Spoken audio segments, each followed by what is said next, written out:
Thank you very much, Russ. Thank you, everybody. Yes, indeed. My Timex says Snoopy is on the 12 and Woodstock is on the 11, so we're up and running.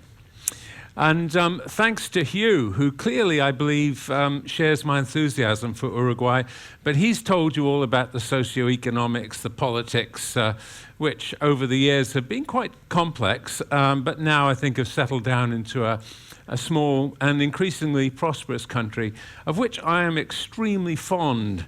Uruguay and I go way back. First of all, though, before I tell you about my personal history with the country, what's this little thing here all about? Well, when we're in Uruguay, Montevideo, and perhaps some people will be also out in Punta del Este, I don't know, you'll see Uruguayans getting around clutching a thermos flask in one hand and a gourd with a sort of silvery stick coming out of it in the other. That is mate. And wherever I go in the world, I can tell if there's an Uruguayan. It can be Paris, it can be Madrid or London, but I'll see that little combo of thermos flask of hot water and mate, because nobody enjoys mate more than an Uruguayan. So calmate, take it easy, calm down, have a mate. Why not? I can tell you one reason why not. It's damn bitter, and they don't like you putting sugar in it. My history vis-a-vis Montevideo and Uruguay, as some of you, perhaps all of you know, I was born in the Falkland Islands longer ago than I care to remember. I first went to Monte, as we always called it, because that was our connection with the outside world in the early 60s. And my mum and dad used to take my brother and I on holiday to Montevideo. We had a 4-day cruise. No, it wasn't a cruise. It was an endurance test. On a little tub, she carried 30 people, nothing like this wonderful floating palace with stabilizers. We had 4 days of bobbing up and down in anything from what seemed like a Force 8 to a Force 10. So although I look forward to going back to Monte and looked forward to going home, that little ship, the Darwin, that name again, by the way, wasn't my most favored means of transport. But there you go, 1,000 miles, 4 days, second day out, around about there, the chef on board, always, without fail, cooked tripe and onions. I may have told this story before, but what you don't want when you're not feeling very well in the little ship is the aroma of tripe and onions, trust me. But Montevideo was always a joy to arrive at, and we would have a lovely couple of months. We only went every few years, but we'd have a lovely couple of months. We would usually hire a house and just enjoy that splendid little city and the beaches. And there I am. My parents had given me a yacht. I don't know what happened to that yacht. I really would like to still to have it. But anyway, there I was enjoying it. And there I am again, just last year with my great friend David. We're having a coffee in the Cafe Brasilia. Remember that, because that's the best little cafe in the old town of Montevideo. When you walk past it, I strongly suggest you go in, and I love it. Now, David keeps on popping up through this show, and you can tell him by his short, hairy legs, he's not here, his stripy T-shirt, and his brave demeanor. So if anybody sees David later on, shout out, "I see Dave," and I will give you absolutely nothing. But I will admire you for so humiliating yourself in front of such a sophisticated audience. Okay, I think Hugh will have gone through much of the history, but Montevideo marked its 300th birthday just a few years ago in 2023. It was founded by the Portuguese, but in those days, of course, the Spanish and the Portuguese were, and the British, for that matter, were fighting over almost everything to gain influence in South America. So the Portuguese didn't maintain it for very long. They were thrown out, in fact, the following year by Spain. In 1807, in 1807, the British decided that they were going to take Montevideo, and they attacked, and they succeeded. After a battle lasting about 12 hours, they managed to breach the walls of Montevideo. And the point at which they breached them is still marked. You might just see it. And by tea time, the Spanish and the Brits were all sitting down enjoying a cup of mate together, and everything seemed to be fine. But they only stayed for 7 months. independence in 1825, and the independence forces were led by General Artigas. Now, the Uruguayans are very proud, quite rightly, of their hero general, and you will see statues to him everywhere. You will see him on postage stamps, on money, and he's actually, we'll see a picture of him later, he was a very imposing man and a great warrior. The Great Siege of Montevideo during the Civil War, I think if you try, Hugh may have done a better job than me, but in the end, I couldn't quite figure out who was fighting whom or for what. And you had the emergence of the Partido Blanco and the Partido Colorado, the red and the white parties, which didn't seem to mean an awful lot, but those parties survive today. So, since then, of course, Montevideo has become a much more sedate city, a calmer city, where, and Uruguay, in fact, where they love democracy. Uruguay had a welfare state long before Britain. Britain is quite proud of its welfare state, but the Uruguayans invented the welfare state, whereby there was a safety net for all citizens long before we did. So that's going to be our playground tomorrow and the next day. So we are privileged. We've got a day and a half there. The Ciudad Vieja, which you can just read there, that's where we will be parked. The boat goes in near where those cranes are, and from there it's a very short walk into the Spanish colonial town, what is known as the Ciudad Vieja, which when I was going to school back in the 70s was something of a slum. We didn't go there very often. But in recent decades, the Ciudad Vieja has been recognized for what it is, which is an absolute pearl of colonial architecture. It's been pedestrianized, it's been tidied up. Many restaurants and businesses have moved into there, little art galleries, and you will definitely enjoy exploring the Ciudad Vieja. So we berth just within 5 minutes of the old town, straight down the gangplank, and off you go for a good day in Montevideo. Your first port of call could be the Carnival Museum. Now, the Carnival takes place every year in February, but I believe we've just missed it. And it is supposed to be the longest carnival in the world. It's a month. They have a month of festivities, and I saw it only once. That was back in about 1965, and I've always said I will get back, but it looks like I'm going to have to go on another trip. So it's the longest in the world, and it originated presumably like the carnival in Rio amongst the slave community. There were a lot of slaves in Montevideo, nothing on the scale of Brazil or the Caribbean, or for that matter, the United States. But there still is a black community in Uruguay which is descended from the slaves. And candombe music, heavily influenced by African drums, is the music of that time which came from the black community, and you will still hear in the streets of Montevideo, but especially during carnival time.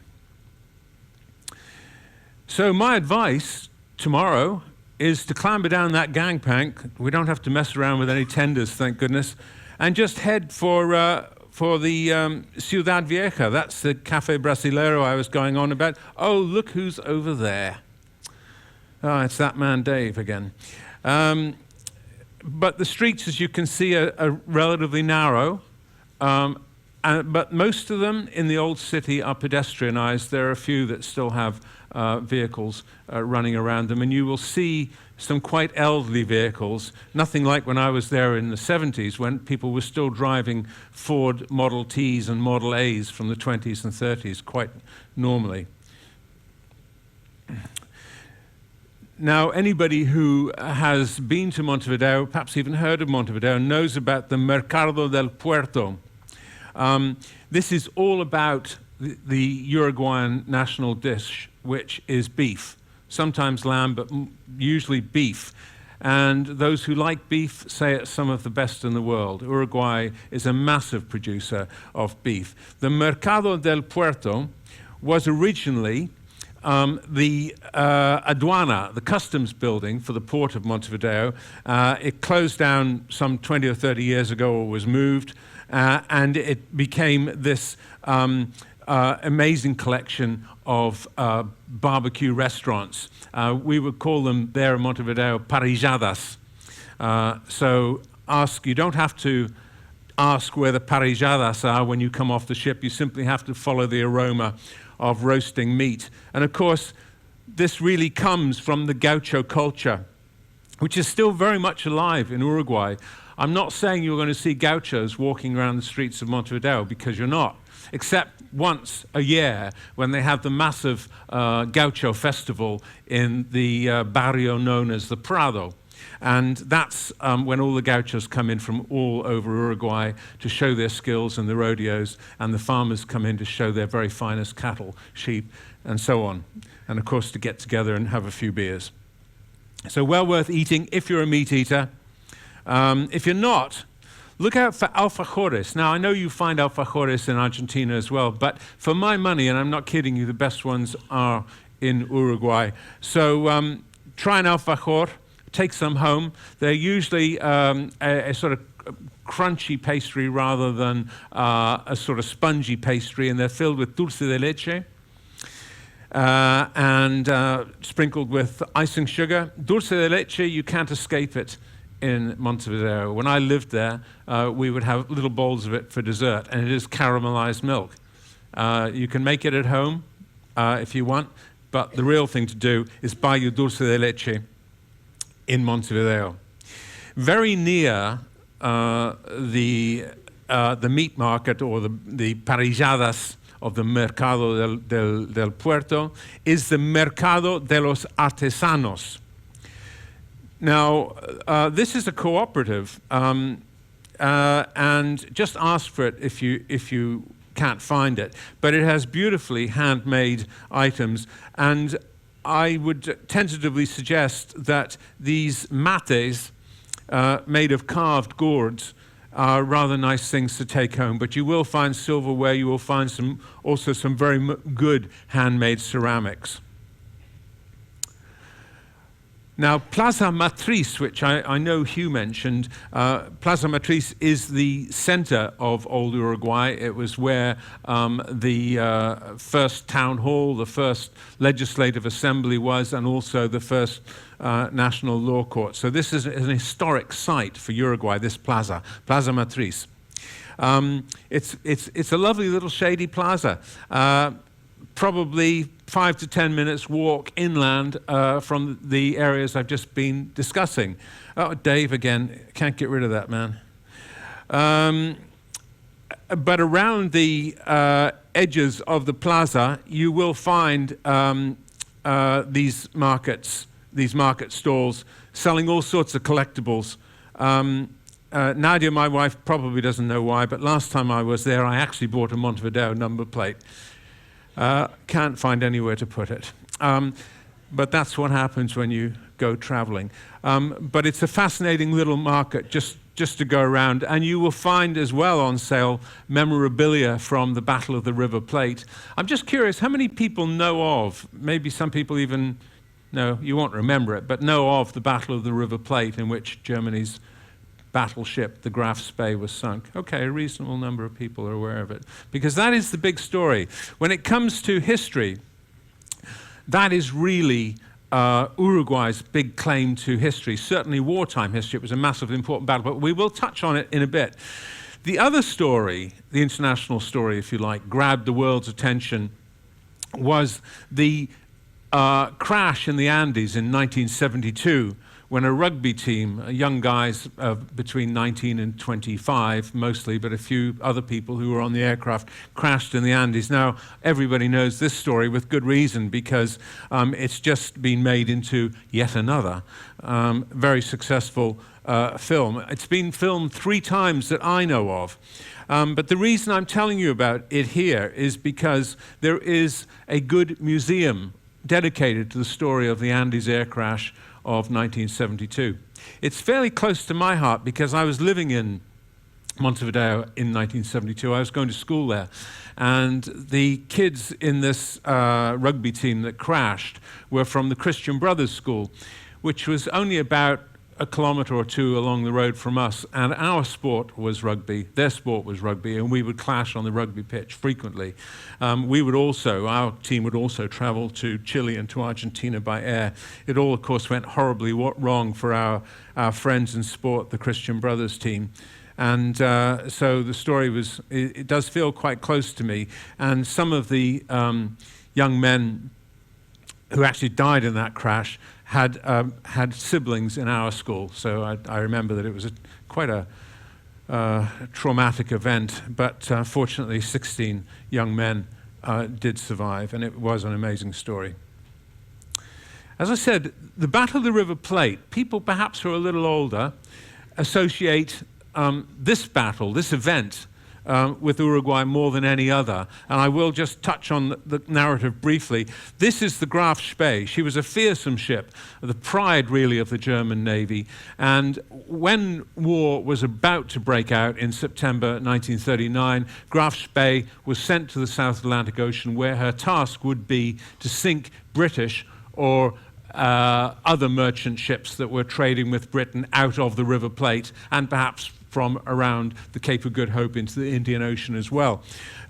So she was in place when war broke out, and she received her signal to go to war and do what she was designed to do. She was a battleship, but called a pocket battleship, because by the Treaty of Versailles in 1918, Germany was only allowed to build ships to a certain size. I think about 10,000 tons. She was actually heavier, trust Hitler to break the rules, but she was heavier than she was supposed to be, but nevertheless she was known as a pocket battleship. But she was a fearsome vessel. She sank 9 Allied ships that were carrying cargoes. The captain, Hans Langsdorff, was a very honorable man, and he made it his business to see that not a single sailor from any of those ships he sunk died. And when eventually the British Navy caught up with the Graf Spee was full of merchant Navy prisoners of war, who of course were caught up in the battle. And just to cut to the final bit, Graf Spee's captain, Hans Langsdorff, was fooled into believing that he could not survive another encounter. So when he put into Montevideo for repairs, he then left again, steamed out about half a mile and blew his ship up. And the next day in Buenos Aires, he committed suicide. So he was an honorable sailor without a doubt, but it was a great British victory.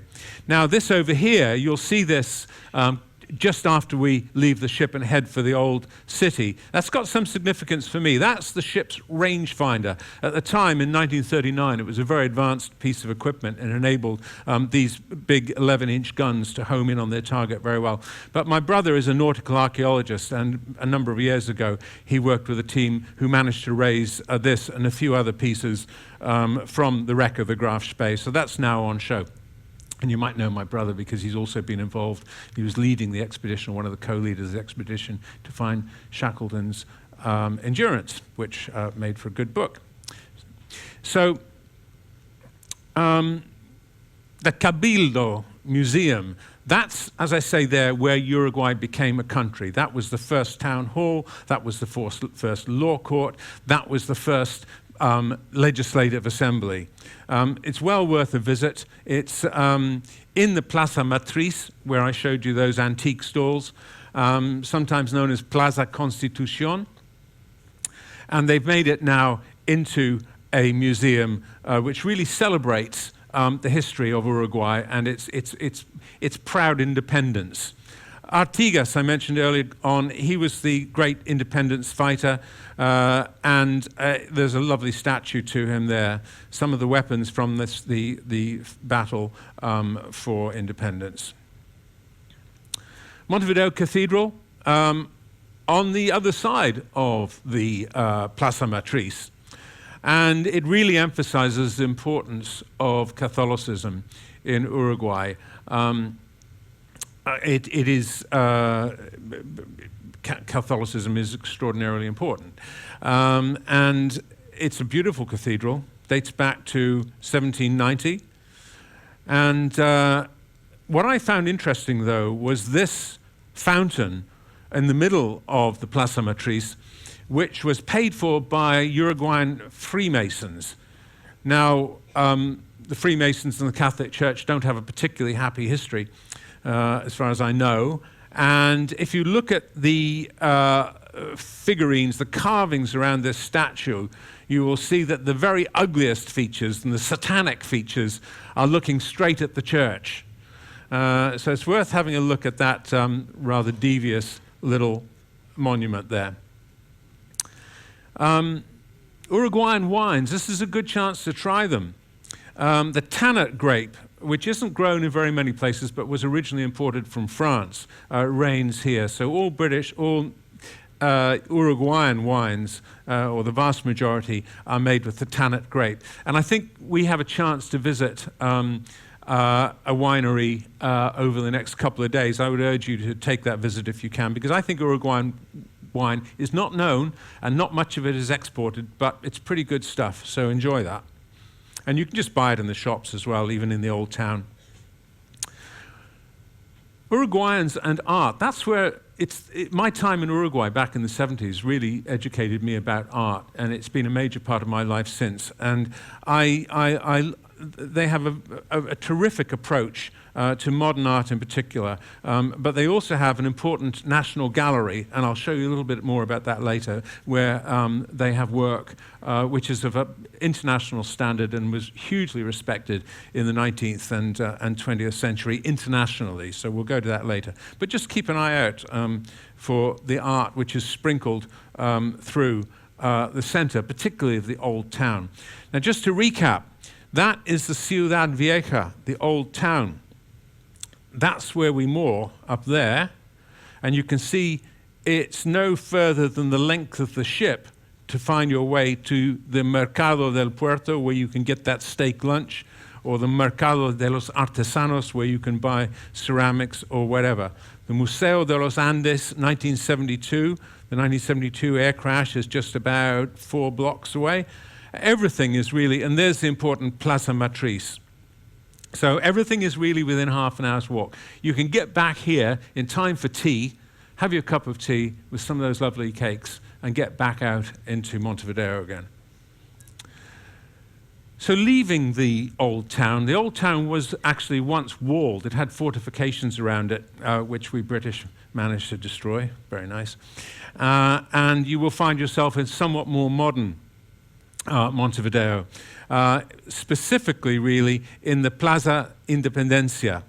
And at the far end of the Plaza Independencia is this rather remarkable building, and it was built in 1928. You can still go to the top. You have to book your tour, and I think it's probably too short a notice to actually do it. So just admire it from a distance. But there is a plaza, there is a museum of tango in the ground floor here somewhere. So that should be easy to find your way into. Tango, by the way, always was very important in Uruguay.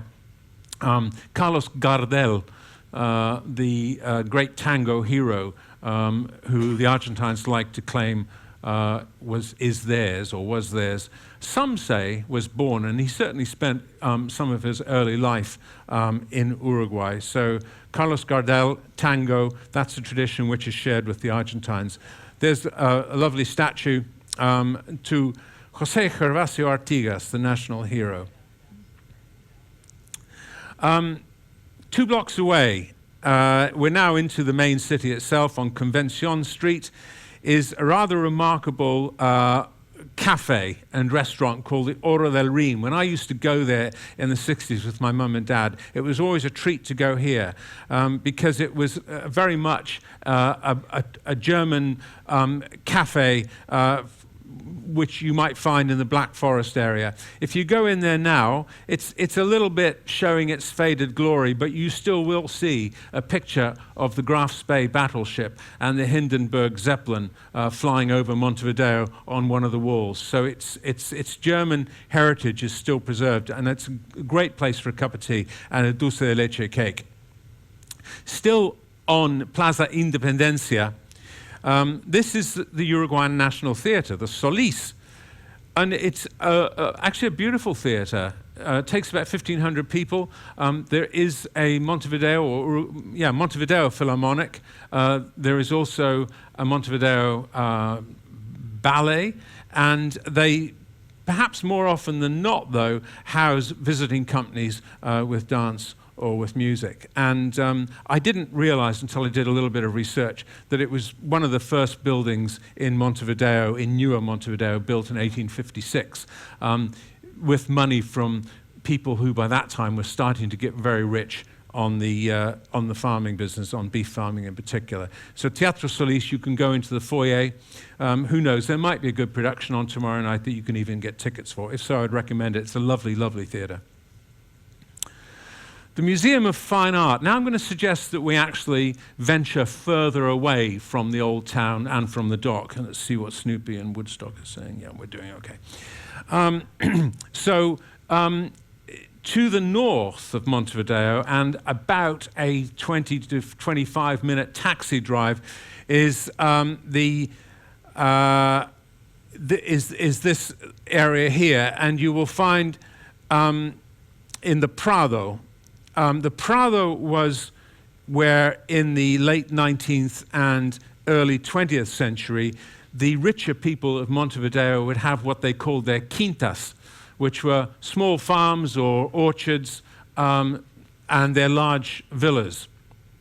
The Prado fell out of favor in the 20th century. Certainly when I was there in 1970, it was faded. Now it's coming back. Now people recognize that architecture from the 19th and early 20th century and those huge houses are really very beautiful indeed. This is the location for the Museum of Fine Art Juan Manuel Blanes. Juan Manuel Blanes was a very fine, mainly portrait painter, although he did other kinds of painting as well. But he did this quintessential Uruguayan portrait of Artigas. That's the painting on which a bronze statue of Artigas was based, which was subsequently presented to the American government and is now in Washington. And that rather more moving picture of a Paraguayan woman, just called the Paraguayan woman. This is Blanes himself.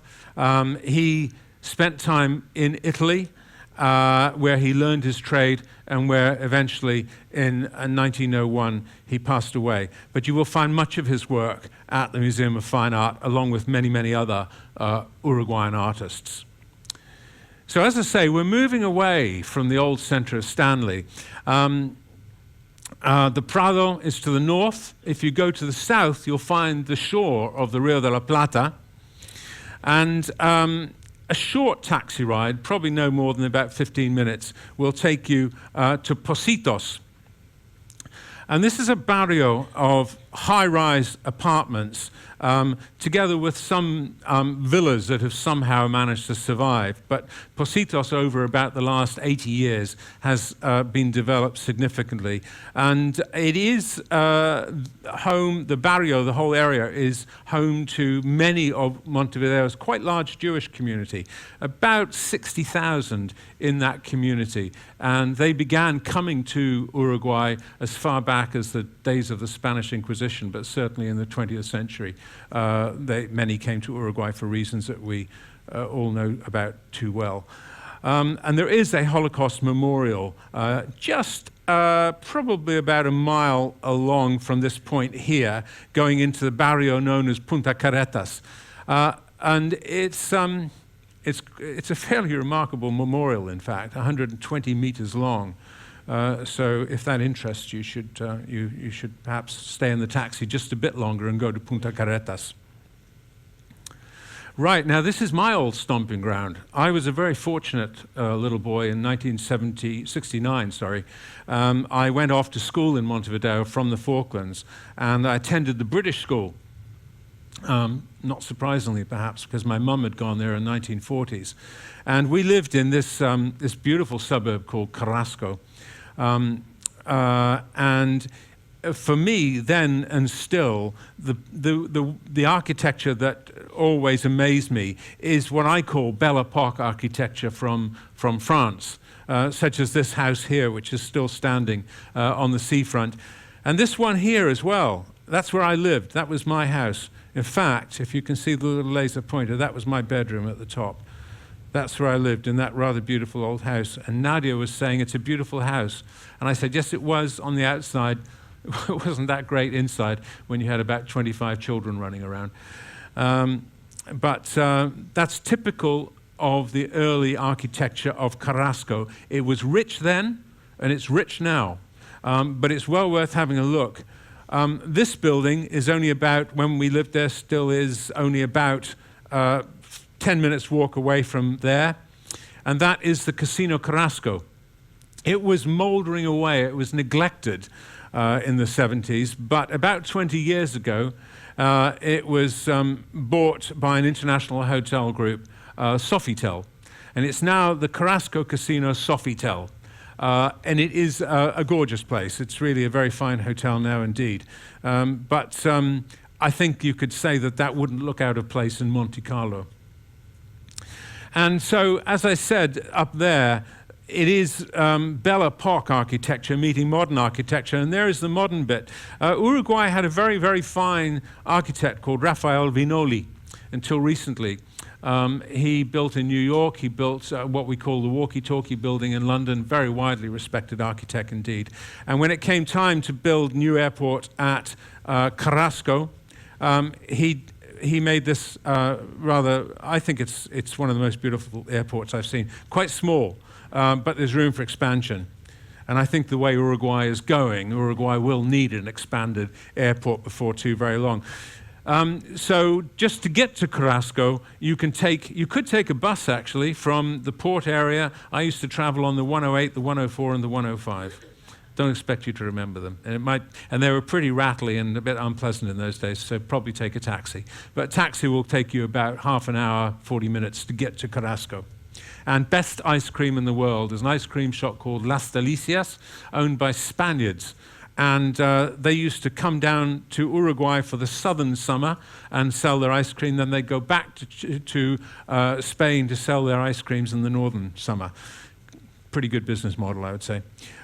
So we've actually left Montevideo now, and we've gone along the coastline, the Atlantic coast, intending to arrive at Punta del Este, which is the most prestigious resort arguably in South America. I say that with slight caution because I'm sure Viña del Mar and perhaps Mar del Plata in Argentina might not agree. But it is a very fine and very prestigious place. In the summer now it will be absolutely chocker with wealthy Argentines, wealthy Brazilians, and wealthy Uruguayans. But most Uruguayans I feel have kind of given up Punta del Este, and they stay in the much smaller, peaceful balnearios or resorts, which are closer to Montevideo. If you do go to Punta del Este, you'll probably stop at this place, which is known as Casa Pueblo. It's built by an artist, and his art is still on show at Casa Pueblo, called Carlos Paez. And Uruguay is such a small place, you keep on coming across these coincidences, but Carlos Paez had a son traveling on that aircraft in 1972 who crashed in the Andes and actually survived. And so stories tend to get interlocked in Uruguay. So that's my whistle-stop tour of Montevideo, really, and taking you a little bit outside, a little bit away from the old colonial part. And we have the best part of 2 days there. So if, for example, you do a tour on day one, which perhaps is less likely, you could probably explore the town on day one and then do your tour on day two. And when you come back, you'll still have time to explore that lovely old colonial town with so much in it. So I'm looking forward to going back. In fact, Nadia and I will be seeing friends there from school days. And I perhaps failed to mention that when we were there in the 70s, it was a period of great strife, and I think Hugh mentioned it, but there was a hugely important left-wing insurgency. And our school suffered from that. We were ordered to close, but we didn't. And the house next to our boarding establishment was blown up by one side or the other in this insurgency. And it became a place of considerable violence. Our ambassador, 2 days after he was giving a speech at our school, was kidnapped by the Tupamaros, who were the left-wing guerrillas. And the Tupamaros then merged into politics, conventional politics. It became the Frente Amplio, which had just taken power today, and not today, in the last couple of months. And Jamandou Orsi, who is the current president, is of that left-wing group. And the previous president, a few presidents ago, in fact, Pepe Jose Mujica, was actually a member of the Tupamaros insurgency. So he fought in the 1970s, and perhaps he was responsible for kidnapping our ambassador, I don't know, but that's all forgotten and forgiven anyway. So, if you enjoyed my talks, and I do hope they've been helpful, I hope this one will help you too, you might also enjoy my books. And I have them on sale in Apropos. That's the shop on this floor, I think. I'm going to go there in about 10 minutes when we finish here. And if anybody would like to chat further, I'll be very happy to talk to you. If anybody would like a copy of the book or both books, then I'll be even happier. Please do come along and see me in the shop. It's in Apropos. Nadia, my wife, who's sitting here at the front, and every now and again I see the light on her phone light up, and I know she's filming me, and that's very disconcerting because I know that's going to be with the family before too long. But I'm just wondering, I've got a minute or two for some questions actually. Has anybody got any questions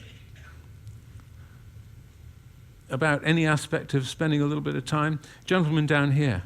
What kind of a government is presently in charge? Orsi is of the left-leaning Frente Amplio, the Broad Front, which is an amalgamation of the many different left-wing parties. But politics in Uruguay, as Hugh said earlier, is not terribly confrontational. The transitions between one government and another tend to be very smooth, and the difference isn't that radical. Politics is stable these days in Montevideo. Gentleman over there. Being so close to Argentina, is there some Portuguese spoken in Uruguay, or is it all Spanish? No, it is very much Spanish. Perhaps near the Brazilian border that will be different, but no. The official language and the official language of almost everything is Spanish, and it's a little bit different. When I speak Spanish in Spain, I can rattle off an order in a restaurant, and the waiter will wait to the end and he'll say, "¿Qué?" And I realize I've been talking my real River Plate Spanish, which is perhaps not fully understood in Spain. Now, will you allow me an indulgence? Can I just point this up and take a selfie with all of you lovely people in the background? There we go. That's lovely. Thank you so much. So Nadia and I, my wife and I, have had a wonderful time. We thank you very much. You're all shipmates. And many of you are now friends. And I hope I've been able to help you to enjoy the trip. And I look forward to meeting some of you again. I'm going to be up in the shop in minutes. Thank you again.